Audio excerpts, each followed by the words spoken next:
If you are chasing the wrong signals, you're not going to realize that right away. You're going to realize it several quarters down the road when it didn't turn into opportunities and pipeline and revenue. And you're going to look back and realize all of that time, all of that effort, all of that spend, all of that investment was wasted.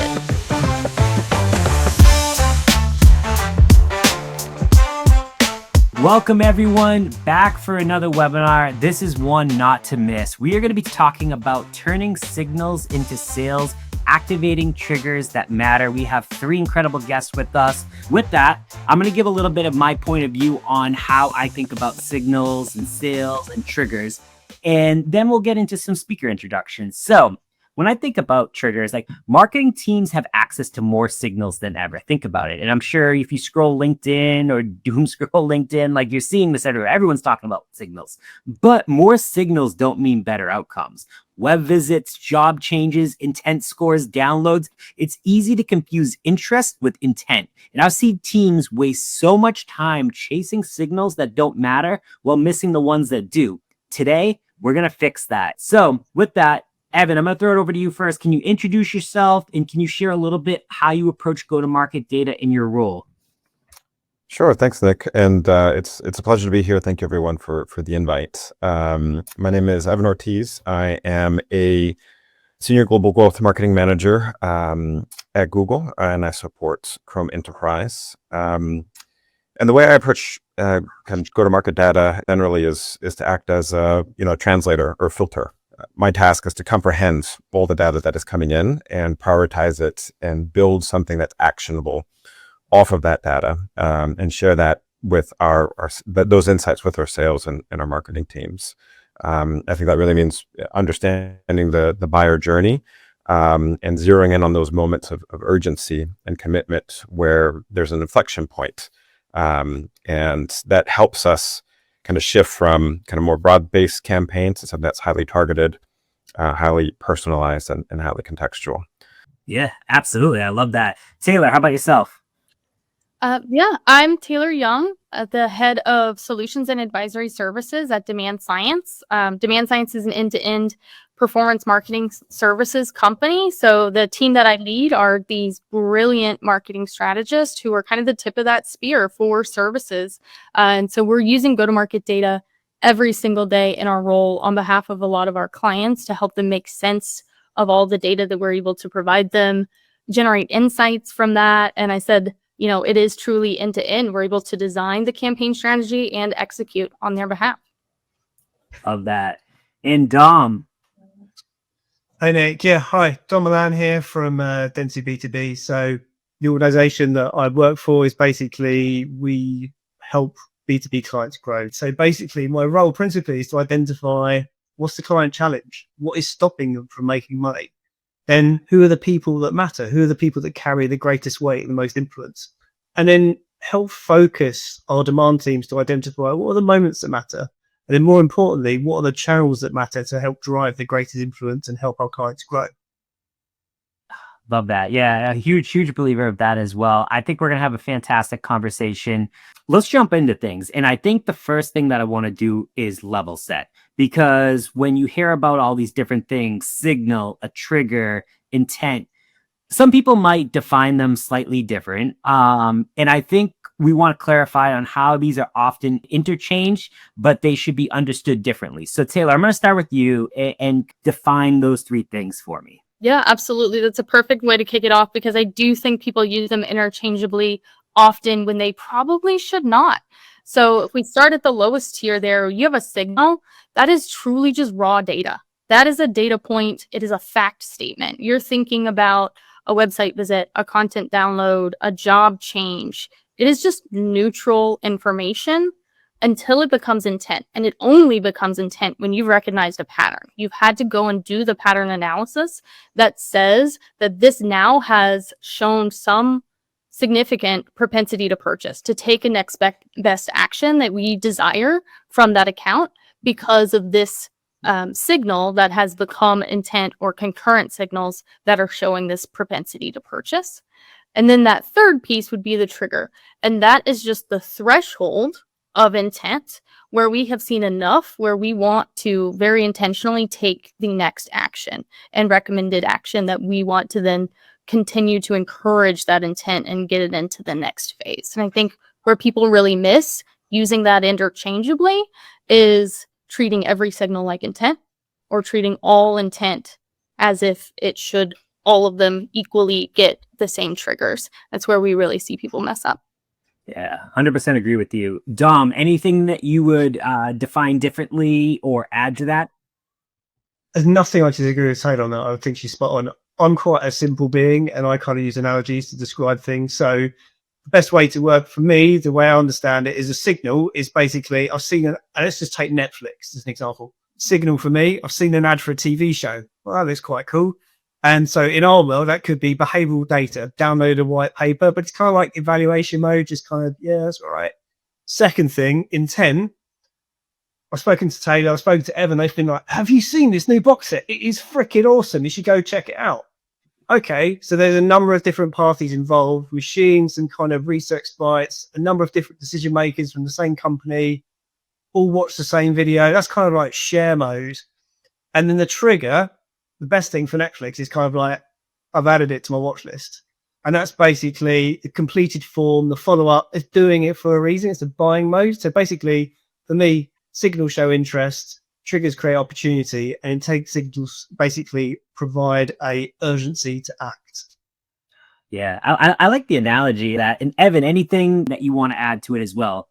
Sure. I mean, +1 to everything that was previously said. I'll just add that at least initially, it feels like everything looks like a signal, or could look like a trigger, could look like intent. And I think the big distinguishing factor and a way to kind of elevate the comprehension is to build kind of a propensity model and really understand what follows what. And I think that helps clarify the data set and really helps kind of link these three different pieces together.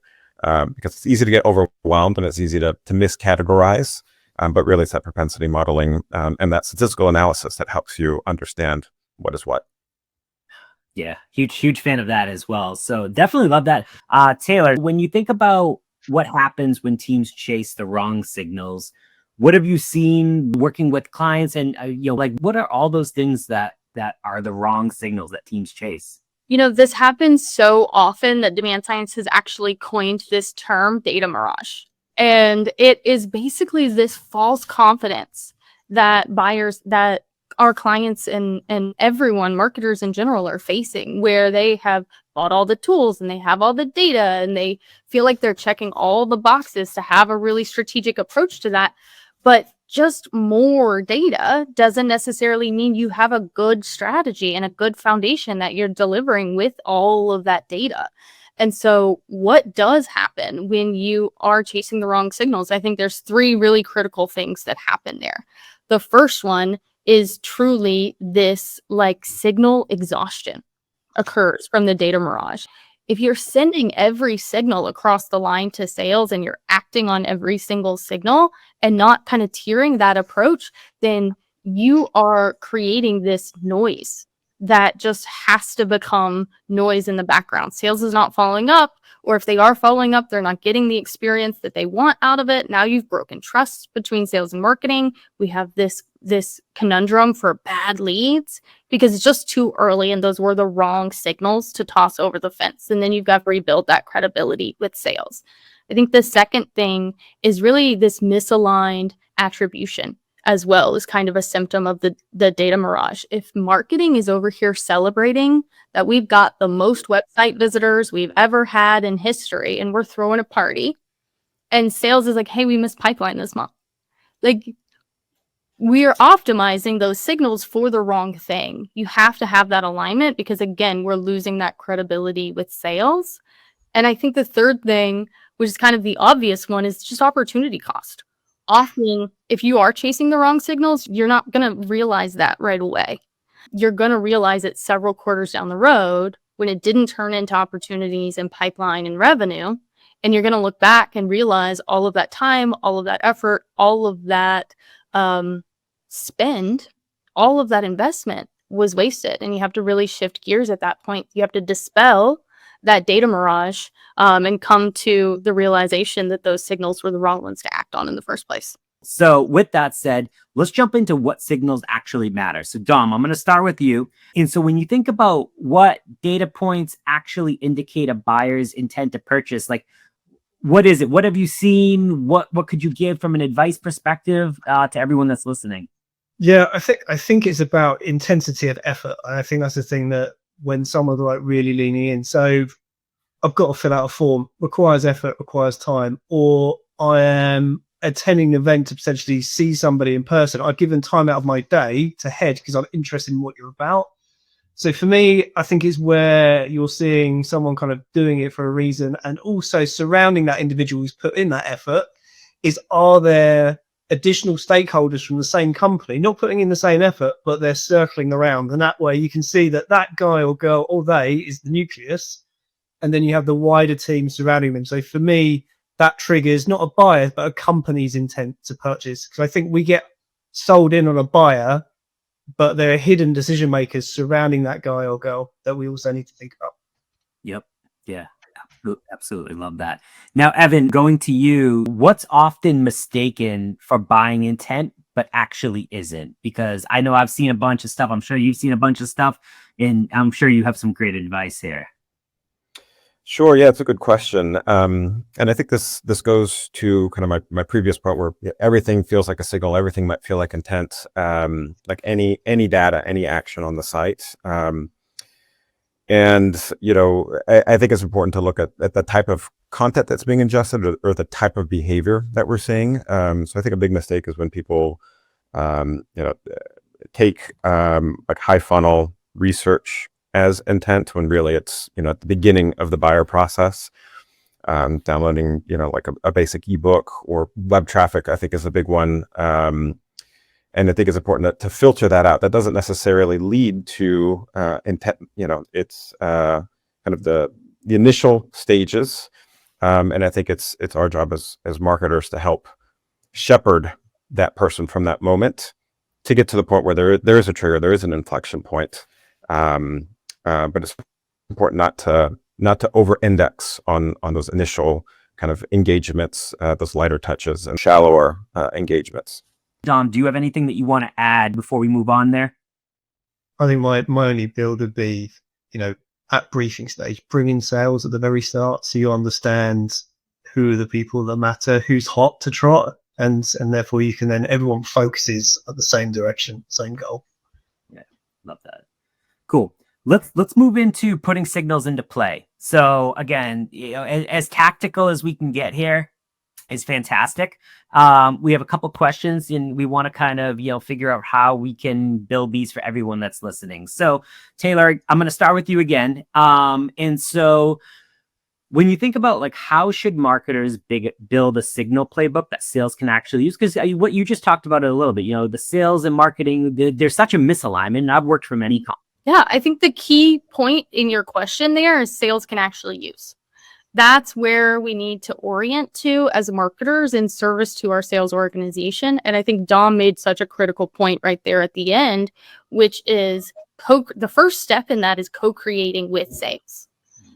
I would imagine, and I actually advise a lot of our clients, if you're going to build a sales playbook, the first thing you need to do is go have a conversation with sales, which seems very obvious and is often skipped. Go have a conversation with sales, look at the leads and the contacts and everything that you've provided last week and say, hey, you can follow up on some of these. What would you have liked to have seen? What context, what data, what actions would you have liked to see surrounding this lead that we tossed you that would make you excited and energized to go after and make this phone call? So really understanding that, even if, you know, some people may think that, oh, whatever they're going to say is outlandish, it's a threshold, it's a bar that's way too high. You need to understand what they would prefer and what they want to be seeing and what's going to energize them when they make those phone calls. And then I think the next step in that is really tiering your trigger strategy, because they have day jobs. They're doing things day in and day out. And you have to understand that even a weaker signal, a mid-size intent from a tier 1 account could warrant a lot more than a really strong signal from a tier 3 account. And so what we're looking at on those tier 1 accounts is maybe we create a playbook that is a custom video and an email, a voice note in their LinkedIn. Maybe it warrants an executive to exec outreach in that tier 1, but the tier 3 is a more minimally lifted, personalized email drip campaign. Yeah. And then I think the third point there would really be making sure that you create that feedback loop for the information that sales is actually finding valuable, so you can consistently be optimizing in service to them. Love that. Great playbook there. Now, Dom, moving to you, do you let signals drive campaigns, or do you use campaigns to identify key signals? I'm on the side that you can't wait for customers to come to you. So basically, the B2B is you say, and I kind of back this up in terms of your audience, only 5% of your audience is in market at any one time. And so therefore, in essence, if you wait for those signals, it's not going to come knocking on your door. So you have to go get it. So we've got to always be proactive. We've got to go to them. So signals kind of drive sales engagement. So we know from our media campaign that this group is hot to trot. Get on it, go engage with them, invite them for dinner. That's where you should go. But it doesn't drive media campaigns. What we can do, though, is we can use the signals from our campaigns to identify, okay, so who is leaning in? What is the shape of that decision-making unit? Actually, operations are coming in now. We didn't identify that through sales. Actually, we should be having a conversation and setting up a playbook around those individuals. And we can also find and learn what content was most engaging.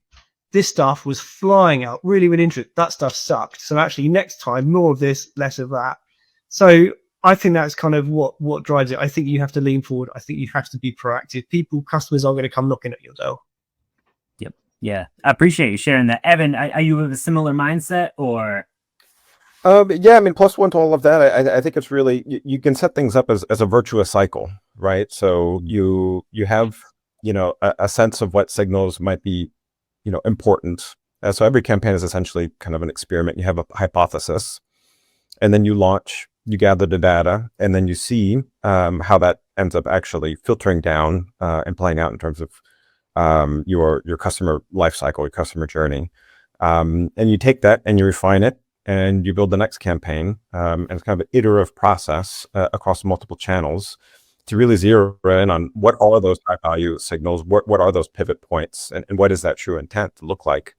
And then you operationalize this examinations, constant examination, and kind of comprehension of your campaigns, of the incoming data, and that can help animate your playbooks and animate your go-to-market strategy more generally.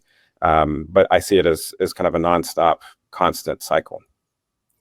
Yeah, for sure. Now, follow-up for you, Evan, is how do you avoid false positives and wasted follow-up with all of that? It's a good question, and I think a lot of that has to do with there's a lot of data out there, and sometimes we don't want to fall into the trap of just constantly gathering data for the sake of gathering data. It's about having a hypothesis. It's about having kind of an experimentation framework in place so you can actually validate how these signals end up evolving, and I think that helps reduce kind of like wasted follow-up, these false positives, and really kind of bring into kind of a higher level of understanding of what data signals and intent make the most sense. So for us, I should say, one could look at things like rather than just kind of downloads or engagements with different pieces of content, the velocity in which these things happen. Are these things happening within a 1 week time frame or a 1 month time frame?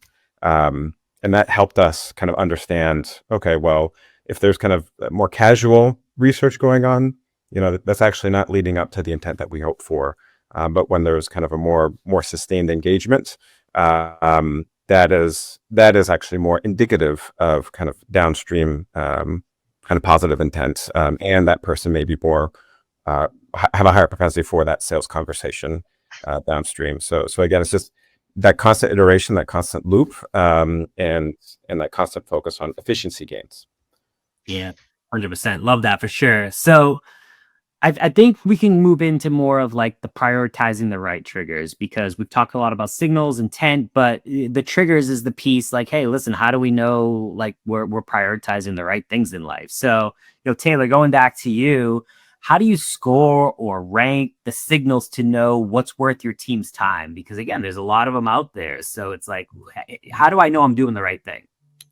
This is actually a really hot topic with a lot of the teams and clients that we partner with. And some people may not agree with my take here, but I actually don't start with the signal. I think the highest value thing that you can rank when you have a score like this is first and foremost the account tier. I kind of alluded to that earlier. I think the largest part of a scoring system for this is whether or not that account is a good fit for your business. So if I had to put a number on it, I'd probably weight it more like 40% of that score would be, is that a tier 1 account? Tier 2, tier 3, first and foremost, the fit level of that account. The second thing that I would prioritize in the score, and Evan really alluded to this, is the strength of that intent. And so what you're looking at in that analysis, that pattern recognition I talked about earlier, is the type of intent, the frequency of that intent, the recency of that intent, and who it is coming from within the buying committee.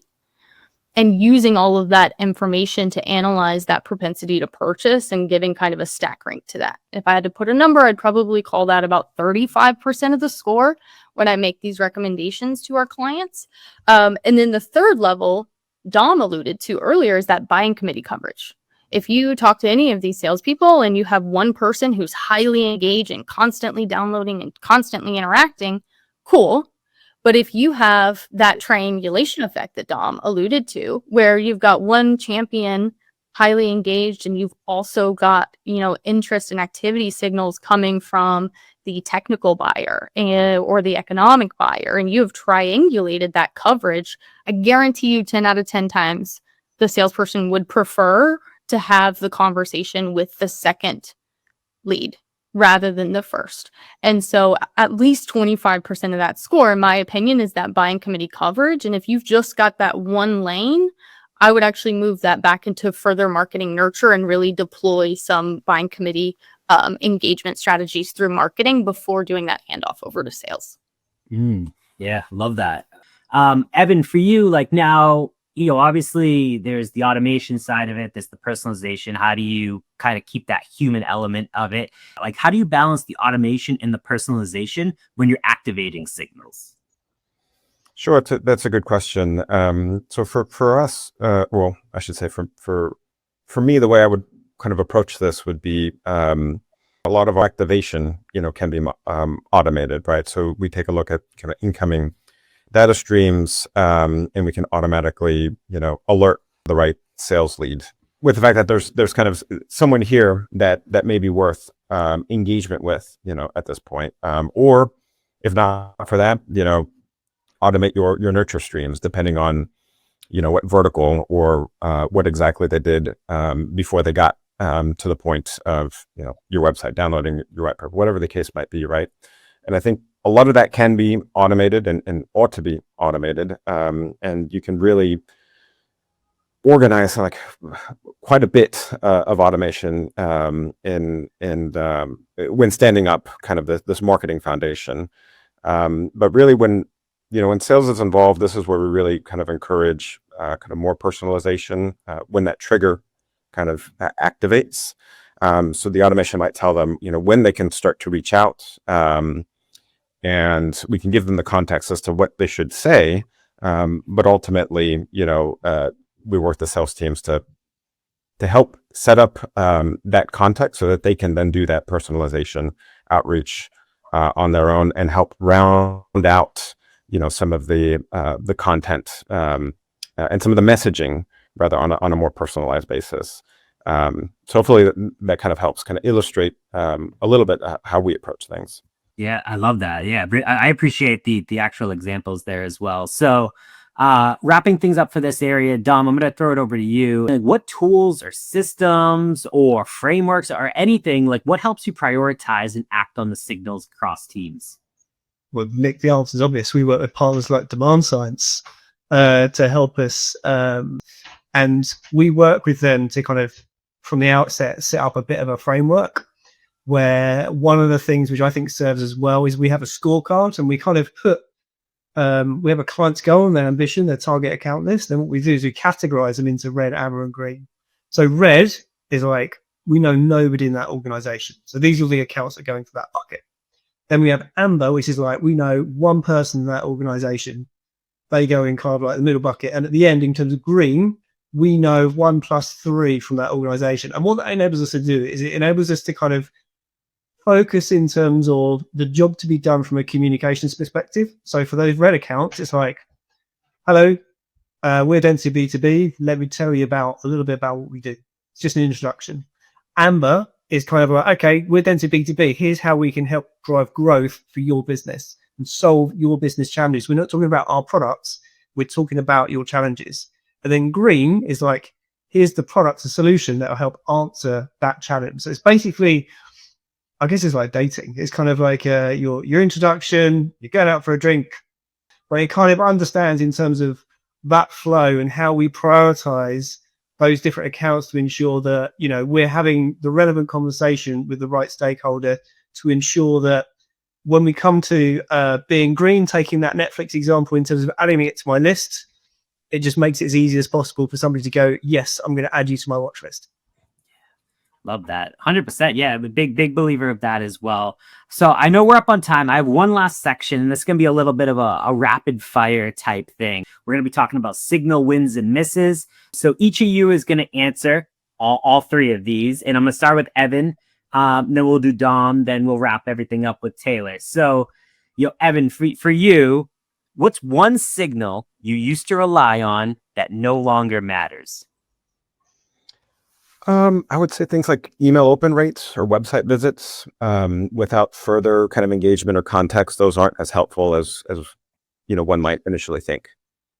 Yeah, I agree with you there. Dom, same question. What's one signal you used to rely on that no longer matters? Video views. I love it. Taylor, same question. Same question. Controversial, coming from Demand Science, but I think third-party intent across accounts that aren't in your ICP. If they're not in your TAM, if they're not addressable, if they're not ready, it doesn't mean a whole lot. You should stay focused on your account tiers that matter. Appreciate that. All right, second question. Evan, back to you. What's one underused trigger that has worked for you? We spend a lot of time polishing a lot of great content, but sometimes it's like the really like jargony technical papers that are most useful, or at least indicate that, someone is more ready than not to have a conversation. Yeah, agreed for sure there. Dom, what about you? Same one. Pre-COVID roundtable dinners, it's a lot of lift, it's a lot of effort for the company that's organizing, but the reward is really good because you've got that face-to-face time, you can share your ways, and it's basically, you're instantly building rapport and dialogue. So yeah, roundtable dinners. Taylor, what about you? I'm really focused on concurrent triggers. So one of the triggers that we've used really, really well, depending on your target market, is actually the job change coinciding with like a funding round. That's one that a lot of people aren't paying as much attention to. So if you're in the market with these private companies that have just had a funding round, plus a job change, you've got a new VP or CMO in there. I mean, they're flush with cash. They're ready. Let's go. I love it. All right, last question. Evan, we're back to you. What's one thing every marketer should do to better connect data and action? I think in our case, it would be consider yourself maybe in addition to being a marketer, being a salesperson, and engage with the sales team very like join all the sales meetings, go to the sales offsites, and really understand how things are operating on the ground. And I think that is key in any growth marketing relationship. Yep, 100% with you there. Dom, what about you? I'm aligned with Evan. Bring in sales at the start of the brief. Everybody set clear goals. What does good look like?